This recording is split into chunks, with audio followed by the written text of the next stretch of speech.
కానీ మరి ఈ మూడింటి కాస్ట్ ఎంత? ఈ 3 బ్యారేజ్‌లకు సరే కుంగిపోయింది 2 పిల్లర్‌లే అయినా గానీ వీళ్ళు చెప్తున్నదేంది? మొత్తం కొట్టుకపోయింది, ప్రాజెక్టే పోయింది, 1,00,00,000 పోయినాయని చెప్తా ఉన్నారు గదా! మరి 1,00,00,000 ఏ రకంగా పోయినాయి? ఒకసారి చూద్దాం. అసలు ఈ మూడింటి కాస్ట్ ఎంత?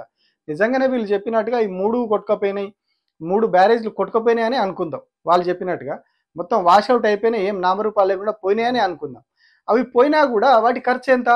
వాటికి ఒక్కొక్క బ్యారేజ్‌కైనా ఖర్చు మేడిగడ్డకు 2,591,00,00,000 ఖర్చయింది. అట్లాగే అన్నారం బ్యారేజ్‌కి 2,123,00,00,000 ఖర్చయింది. ఇక సుందిళ్ళ బ్యారేజ్‌కి 1,628,00,00,000 ఖర్చయింది.